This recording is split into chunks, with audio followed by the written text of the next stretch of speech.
Orlando, one of the busiest hubs for tourism in the world, or how I used to proudly call it, home. Ever since my parents moved here in 1995, I've been seeing the gracious city evolve before my eyes, with multiple successful attractions rising up, while others were not so lucky, shutting their doors and in grave cases being lost to time. Orlando is without a doubt a leader in tourism, and with it comes a hyper-competitive industry within its city limits. Of course, the main pillars of Orlando's tourism are the major theme parks managed by three of the largest amusement park and entertainment companies, and fun fact, my very first job was working as a ride operator at SeaWorld Orlando. Aside from those, there are a myriad of malls, shopping centers, bars, and restaurants. Downtown itself, along with the Amway Center, home of the 2-time Eastern Conference champions, the Orlando Magic, budget amusement and sideshow tourist traps, and most infamously, the ubiquitous, countless, can't throw a rock without hitting 3 of them, discount gift shops. It's a fun town with lots to do, and I've done much of it when I lived there. However, I eventually moved out on my own and out of Old Town in 2012, ready to begin my new life. I still visit Orlando, and I'm still very proud of it, but it's ever evolving, and every time I go back, there will be something new and something different. The past few years, I've witnessed a new style of venue surge in popularity not only in Orlando, but around the world, and that style of venue is the ever-growing sport of indoor kart racing. In order to understand this sport, we need to take a quick look at the different styles of go-kart venues. First, we have recreational karts. These karts are the center attraction for a lot of permanent small amusement parks. These karts are detuned 2 to 4 stroke cylinder engines that won't propel karts any faster than 50 miles per hour for the sake of allowing just about anyone to operate them. The tracks that these cars drive on can either be a simple, flat level track to a wild and wacky multi-storied one with bridges, overpasses, inclines, declines, spirals, much to attract families and kids. The most well-known small theme park in Orlando is Fun Spot, which made a name for itself revolutionizing this style of karting to the joy of many childhoods, including my own. But to aficionados, these style of karts are strictly amusement park rides, and if you want to be a real karter, you have to bump up the stakes. Professional outdoor karting involves much faster and far more serious machines ranging from 50 to 250cc depending on class, with the higher class drivers seeing speeds up to 40 to 70 miles per hour. These events are typically held by actual racetracks and are hosted by professional bodies such as the World Karting Association. This style of kart racing is placed in high regards as being the entry point for a career in motorsports, with many pro drivers in F1 and FIA able to trace their skills back to karting. Looking back, Orlando had a small 8-mile drag strip called the Central Florida Racing Complex. I hold many fond memories at that venue, as not only did it have a drag strip but also a skid pad that hosted many autocross and drift events. At the other side of the complex laid a 0.8-mile long track for pro go-karts. CFRC will eventually close its doors in 2014 due to noise complaints, but the go-kart track will survive, continuing business as the Orlando Kart Center. So we have karts that are strictly for amusement, and then karts that are no-holds-barred full send. The gap between these styles of go-kart attractions will be occupied by the rapidly growing influx of indoor karting attractions.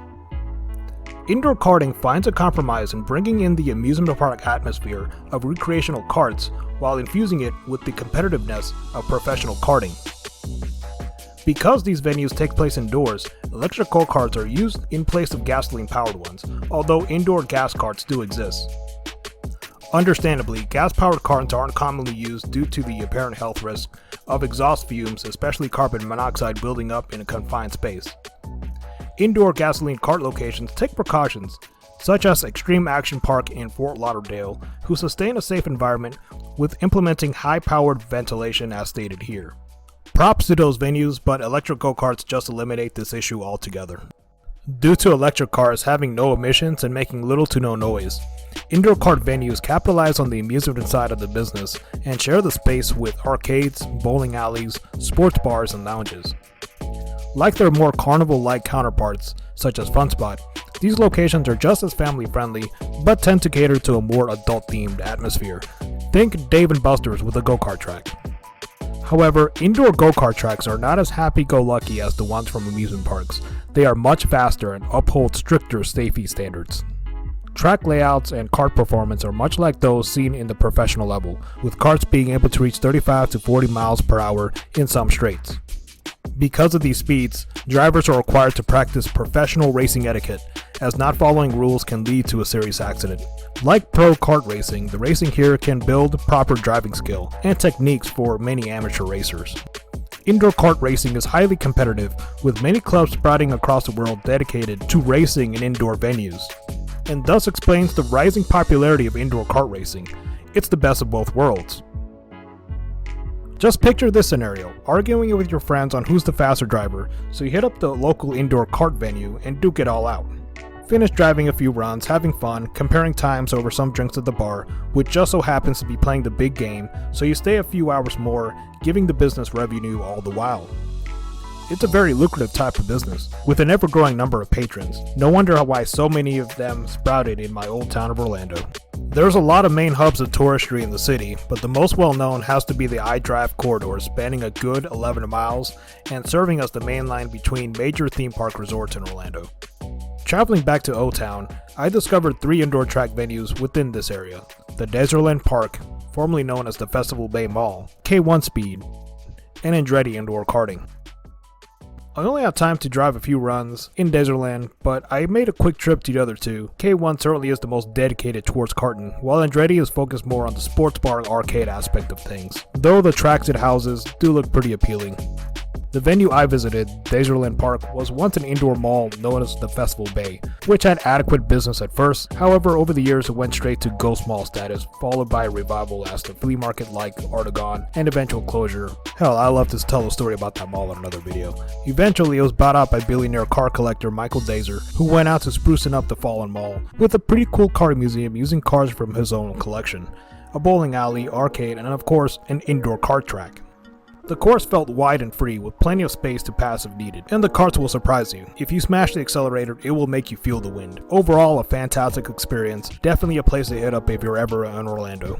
Go-karting as a whole can appeal to everyone, from a carefree family wanting to have a good old time, entertaining and racing their kids, to a veteran wanting to max out the resume before turning it into an actual professional racing body. Indoor karting itself serves as a chillaxing way to hone and practice your skills before a full-fledged track day, all while enjoying a drink at the bar next to it. I would love to see more of these places open up, as their popularity is certainly on the rise. And when I come to visit, I'll have one more thing to look forward to. Thank you, Orlando.